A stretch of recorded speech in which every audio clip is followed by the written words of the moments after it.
The turkey was getting cold, but nobody seemed to notice.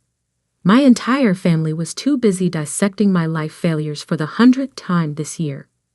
Mom had set the dining room table with her finest china, the same pattern she'd inherited from Grandma Rose, but the elegant setting couldn't mask the tension that had been building since I walked through the door 2 hours ago. "Alexandra, honey," Mom began with that patronizing tone I'd grown to despise. "We're just concerned about your future.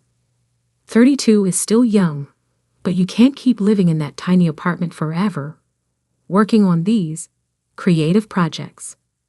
Marcus, my older brother by 4 years, leaned back in his chair with the satisfied smirk of someone who just closed another 7-figure real estate deal. His wife Jennifer nodded along, her diamond tennis bracelet catching the chandelier light as she cut her turkey with surgical precision. "It's embarrassing," Marcus continued, warming up to his favorite topic. "When people ask what my sister does, what am I supposed to say? That she makes little videos in her bedroom? That she's still chasing Hollywood dreams like some teenager?" Dad, who had been quietly nursing his second glass of wine, finally spoke up. "Your brother has a point, sweetheart. Marcus owns 3 properties now. Jennifer's law practice is thriving, and they're talking about starting a family. Maybe it's time to consider something more stable." I pushed the cranberry sauce around my plate, the same way I'd been pushing their criticism around for the past 5 years. They had no idea what I actually did, never bothered to ask the right questions, never looked beyond the surface of my deliberately modest lifestyle. "I have a stable income," I said quietly, not looking up from my plate. "From what?" Jennifer laughed, her perfectly veneered teeth gleaming. "YouTube ad revenue? Do you know how pathetic that sounds to actual professionals?" The truth was, I'd been incredibly careful about maintaining this facade. While they saw a struggling creative living in a modest 1-bedroom apartment, driving a 7-year-old Honda Civic, and wearing clothes from Target, the reality was far different. Phoenix Studios had been my life's work for the past 8 years, built from nothing into what industry insiders knew as the most innovative content creation company in Hollywood. But I'd learned early on that family dynamics were complicated. When I'd started making real money 3 years ago, I'd made the strategic decision to keep living exactly the same way. Same apartment, same car, same wardrobe. I'd watched too many families torn apart by sudden wealth, seen too many relationships poisoned by envy and entitlement. "You know what I think?" Marcus was really getting wound up now, his voice rising with each word. "I think you're afraid of real responsibility. You've created this fantasy world where you can play pretend forever, where you never have to grow up and face reality like the rest of us." "Marcus," Mom warned, but he was on a roll. "No, I'm serious. Look at her." He gestured at me with his fork. 32 years old, no husband, no kids, no real career, living like she's still in college. It's honestly sad at this point. Jennifer chimed in with her lawyer voice, the one she probably used in depositions. "We're not trying to be cruel, Alexandra. We love you. But love means telling the truth, even when it's hard to hear." "The truth is," Dad added, setting down his wine glass with more force than necessary, "we've been enabling this behavior for too long. Maybe it's time for some tough love."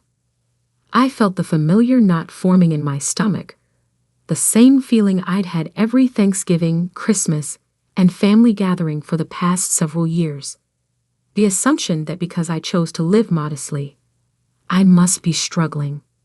The constant suggestions about real jobs and growing up. The barely concealed disappointment in their voices when they talked about me to their friends. "What exactly are you suggesting?" I asked, finally looking up to meet Dad's eyes. "We think you should move back home for a while," Mom said gently, "just until you get back on your feet. You could use the guest room, help around the house, Maybe take some time to figure out what you really want to do with your life. Marcus nodded enthusiastically. It would be good for you. Structure, accountability, family support. And honestly, you'd save money on rent, which you clearly need to do. The irony was so thick I could cut it with the carving knife. Here they were, offering me the guest room in their suburban colonial, while I owned a production facility in Burbank that was bigger than their entire neighborhood. My little videos had generated more revenue in the past quarter than Marcus would see in his entire real estate career. I appreciate the offer, I said carefully, but I'm doing better than you think. Alexandra. Jennifer's voice had that practiced patience of someone talking to a difficult child. Denial isn't going to help anyone here. We've all seen your apartment. We know what you drive. We know you shop at discount stores and live on ramen noodles. If only they knew that the struggling artist aesthetic was completely intentional.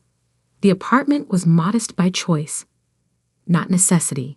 The Honda Civic was reliable and drew no attention. The Target clothes were comfortable and practical. Meanwhile, Phoenix Studios employed 847 people across 4 states and had exclusive distribution deals with every major streaming platform in the world. Maybe we should talk about something else, I suggested, hoping to deflect the conversation before it got even more uncomfortable. But Marcus wasn't finished. No, we shouldn't talk about something else. This is exactly the problem. Every time we try to have a serious conversation about your future, you change the subject or make excuses. He leaned forward, his face flushed with wine and righteousness. You want to know what I really think? I think you're scared. Scared of commitment, scared of responsibility, scared of actually trying and potentially failing at something real. Real, I repeated, tasting the word like it was bitter. Yes, real. Like owning property. Like building equity. Like having a career that people can understand and respect. Like contributing to society instead of just whatever it is you do all day. The dining room had gone completely silent, except for the grandfather clock ticking in the corner and the distant sound of football on the TV in the living room. Mom was staring at her hands, clearly uncomfortable with how aggressive the conversation had become. Dad was refilling his wine glass, avoiding eye contact with everyone. I know this is hard to hear, Marcus continued, his voice softening slightly, but losing none of its condescension. But someone has to say it. You're wasting your life, Alexandra. You're wasting your potential. You're wasting your intelligence, and honestly, you're wasting our time with these fantasy stories about being some kind of successful filmmaker. That's when the sound from the living room changed. The football commentary faded, replaced by the familiar Netflix logo chime and the urgent music that preceded breaking news announcements. We interrupt this program for a special entertainment industry announcement. The announcer's voice carried clearly into the dining room. Jennifer rolled her eyes. Can someone turn that down? We're trying to have a family conversation here. But something made me pay attention. Maybe it was the timing. Maybe it was intuition. Or maybe it was just the desperate hope that something, anything, would break the tension that was crushing me from all sides. In a landmark deal that's sending shockwaves through Hollywood, the voice continued. Streaming giant Netflix has announced its largest content acquisition in company history. Marcus was still talking. Something about career counseling and reality checks, but his words were becoming background noise as I focused on the television. Phoenix Studios, the innovative production company behind some of the most critically acclaimed and commercially successful original content of the past 5 years, has signed an exclusive 8-year distribution deal worth an unprecedented $3.8 billion. The dining room went dead silent. Even Marcus stopped mid-sentence, his mouth hanging slightly open. The deal, negotiated over the past 18 months in complete secrecy, represents Netflix's commitment to premium original programming and positions Phoenix Studios as the streaming platform's primary content partner through 2032. I felt my heart hammering against my ribs, but I kept my face carefully neutral. This was the moment I'd been preparing for, the culmination of 2 years of incredibly delicate negotiations. My legal team had worked around the clock to ensure every detail was perfect, every contingency planned for. Phoenix Studios CEO Alexandra Winters, who founded the company 8 years ago at the age of 24, will retain full creative control while gaining access to Netflix's global distribution network spanning 190 countries. The silence in the dining room was so complete that I could hear the heater clicking on in the basement. 4 pairs of eyes were staring at me, but I didn't look back. I kept my attention on my plate, slowly cutting another piece of turkey, as if nothing unusual was happening. Industry analysts are calling this the deal of the decade, with some predicting that Phoenix Studios' valuation could reach $6 billion within the next 3 years.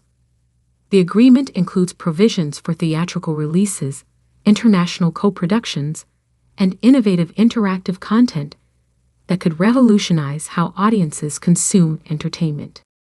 Marcus's face had gone completely white. His fork was suspended halfway between his plate and his mouth, a piece of stuffing balanced precariously on the tines.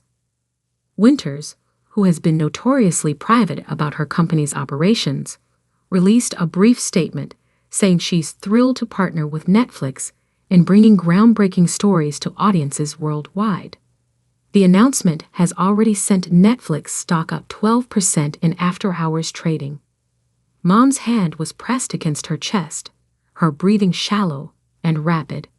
Dad had set down his wine glass so abruptly that red liquid sloshed onto the white tablecloth, but he didn't seem to notice. The Phoenix Studios deal represents a new paradigm in content creation, with industry insiders suggesting that other streaming platforms may need to reconsider their acquisition strategies to remain competitive. We'll have more analysis on this developing story throughout the evening. The program returned to regular football coverage, but nobody in the dining room moved. The only sound was the grandfather clock continuing its relentless ticking, marking seconds that felt like hours. Finally, Jennifer broke the silence with a whisper that was barely audible. "Alexandra?" I looked up from my plate, meeting her confused gaze with what I hoped was a calm expression. "Yes. The woman on TV," she stammered. She said Alexandra Winters. That's your name." "It is indeed," I confirmed, taking a sip of water. Marcus found his voice, though it came out as more of a croak. That can't be." "You're not." "I'm not what?" I asked gently. "You're not a CEO," he said, the words tumbling out in a rush. "You live in a tiny apartment. You drive a Honda Civic. You buy your clothes at Target. You can't be worth billions of dollars." I set down my water glass and finally looked directly at him. "Why can't I be?" "Because," he gestured wildly around the dining room, "because if you were really worth that much money, you wouldn't live the way you do. You wouldn't dress the way you do. You wouldn't drive that car or live in that apartment or what? Act humble? Live modestly. Choose comfort over status symbols." Dad leaned forward, his face a mixture of confusion and dawning realization. "Alexandra, are you telling us that you're actually the CEO of this Phoenix Studios?" "I am, and it's really worth billions of dollars. As of this afternoon, Netflix valued us at $3.8 billion for the exclusive rights deal. Our total company valuation, including our production facilities, intellectual property portfolio, and development pipeline, is closer to $5.2 billion. The numbers hung in the air like smoke, incomprehensible and overwhelming.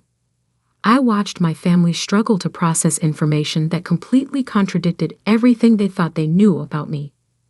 But how? Mom whispered. When? How did we not know? Because I didn't want you to know, I said simply. I've seen what sudden wealth does to families. I've seen how money changes relationships, creates expectations, breeds resentment.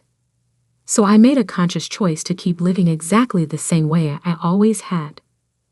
Marcus was shaking his head slowly, like someone trying to wake up from a dream. This doesn't make sense. If you're really that successful, why didn't you tell us? Why let us think? Think what? That I was a failure? That I needed your help? That I should be ashamed of my choices? We didn't mean. Jennifer started, but I held up a hand. Actually, you did mean it. Every single word. Every criticism. Every suggestion. Every disappointed look and condescending comment. You meant all of it, because you believed it was true. I stood up from the table, my napkin falling to the floor. The question is, what does it mean that you were wrong? The dining room felt smaller somehow, the walls closing in around us. The family portrait above the sideboard seemed to be watching the scene unfold. 4 faces frozen in time, back when things were simpler, back when we all knew our roles and stayed in our lanes. I need to make a phone call, I said, pulling out my iPhone. My investors are probably having heart attacks right about now. As if on cue, the phone started buzzing with incoming calls and text messages. The screen lit up with names that would be instantly recognizable to anyone in the entertainment industry. Agents, producers, directors, studio executives, all wanting to know about the Netflix deal that would reshape Hollywood's power structure overnight. Alexandra, wait. Dad's voice stopped me at the doorway. I don't understand. If you're really that successful, why do you still live like what, Dad? Like someone who values substance over appearance. Like someone who'd rather invest in her business than impress people with expensive toys. I turned back to face the table, where my family sat frozen in their elegant dining room with their expensive china and their comfortable assumptions about success and failure. You want to know the truth? Phoenix Studios started in that tiny apartment you're all so embarrassed by. Every script, every deal, every creative decision that built this company happened in that space you think is beneath me. The Honda Civic has driven me to meetings with some of the most powerful people in Hollywood. The Target clothes have been in boardrooms where billion-dollar decisions were made. My phone buzzed again, this time with a call from my head of publicity. The Netflix announcement was just the beginning. By tomorrow morning, every entertainment trade publication in the world would be running the story. But more importantly, I continued, I've been happy. Genuinely, authentically happy with my life and my choices. Can you say the same? The question hung in the air like an accusation. Marcus's successful real estate career suddenly seemed less impressive when measured against my $3.8 billion deal. Jennifer's thriving law practice felt smaller in comparison to a company that employed nearly 1,000 people. Even Mom and Dad's comfortable retirement looked different when viewed through the lens of my actual success. We had no idea, Mom said finally, her voice barely audible. No, you didn't, because you never asked the right questions. You saw the surface and assumed you knew everything. You saw modest choices and interpreted them as failure. You saw contentment and mistook it for lack of ambition. I walked back to the table and placed both hands on the back of my chair. Do you want to know what Phoenix Studios actually does? We tell stories about people who are underestimated, overlooked, dismissed by those who should know better. We create content about individuals who find success on their own terms, who build something meaningful without needing external validation. The irony wasn't lost on any of us. I'd been living the exact story that Phoenix Studios had been telling for 8 years, and my own family had cast themselves as the antagonists without even realizing it. The Netflix deal isn't just about money, I explained.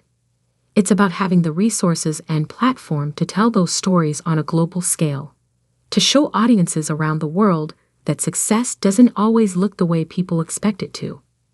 My phone rang again, and this time I answered it. This is Alexandra. Alex. The voice belonged to David Chin, my head of international distribution. Holy shit, the Netflix announcement just went live.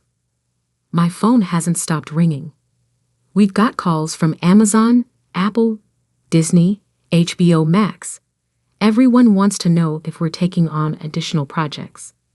That's the plan, I said, very aware that my family was hanging on every word. This deal gives us the stability to be more selective, more creative. We can finally make the projects we've always dreamed about. The trade publications are going crazy. Variety wants an exclusive interview. Hollywood Reporter is planning a cover story. And someone from 60 Minutes called about a segment on the changing landscape of content creation. Schedule everything through Maria, I said, referring to my assistant. And make sure our legal team is prepared for the contract discussions that are going to start tomorrow. Already on it. Also, congratulations, Alex. 8 years of building this company, and now the whole world gets to see what we've accomplished. I ended the call and looked back at my family, who were staring at me with expressions ranging from awe to confusion to something that might have been embarrassment. That was my head of international distribution, I explained. Phoenix Studios doesn't just create content for American markets. We have projects in development across 6 continents, partnerships with production companies in 12 countries, and distribution deals that reach nearly 2 billion people. Marcus had found his voice again, though it sounded different now, smaller somehow. I don't understand how we didn't know. How did you hide something this big? I didn't hide it. I just didn't advertise it. There's a difference. But your apartment, your car, are exactly what I need them to be. The apartment is 10 minutes from my production facility in Burbank.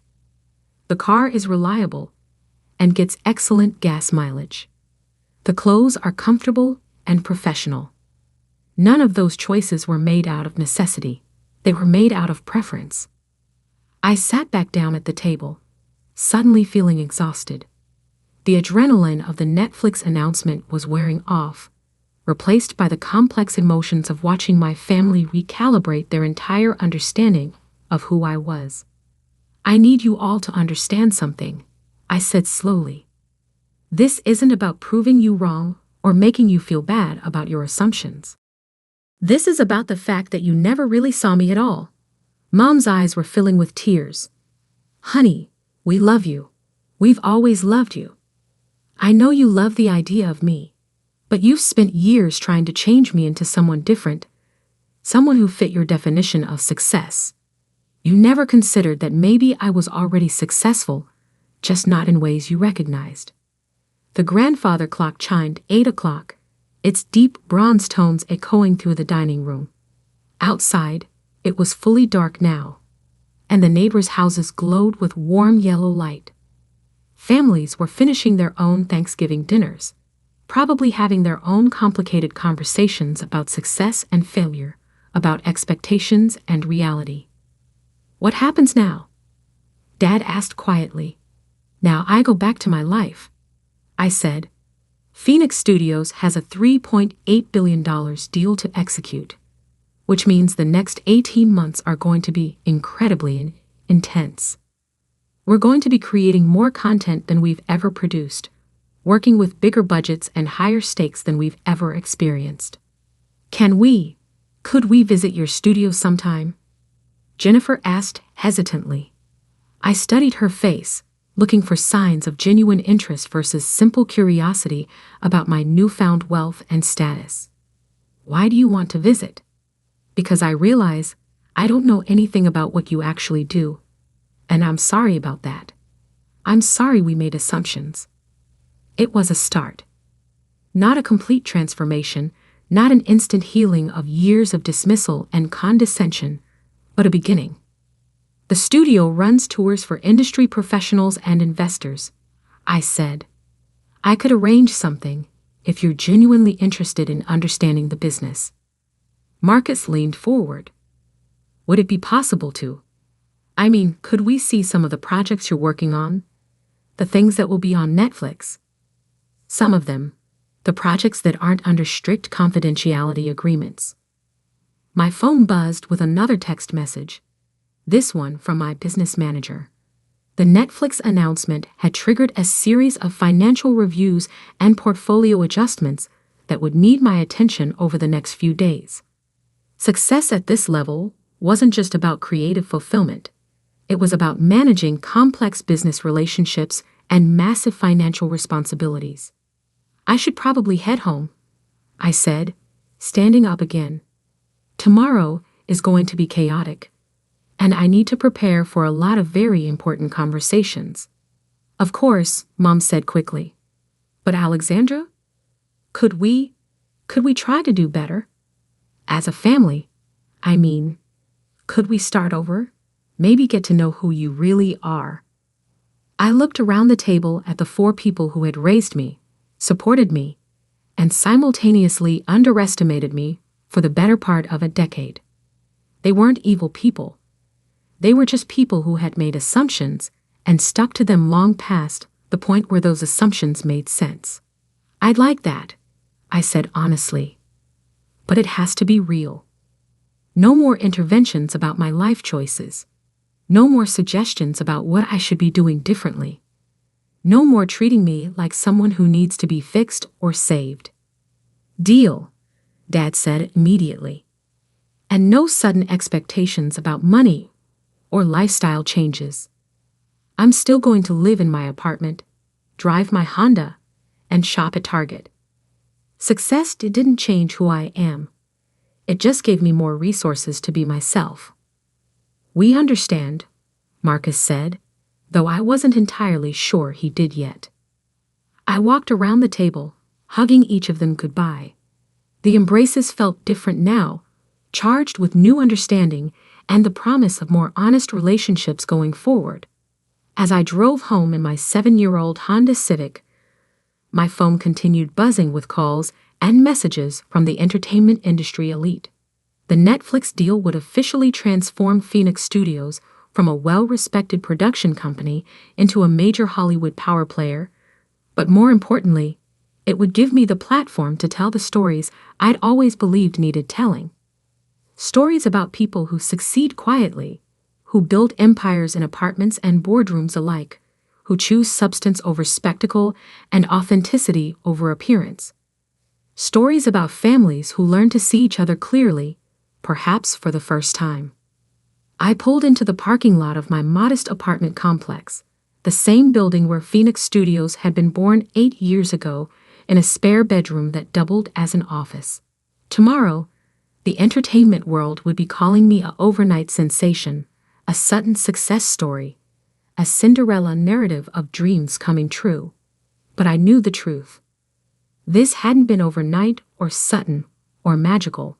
It had been 8 years of deliberate choices, careful planning, and the courage to define success on my own terms, even when the people who loved me most couldn't see the value in what I was building.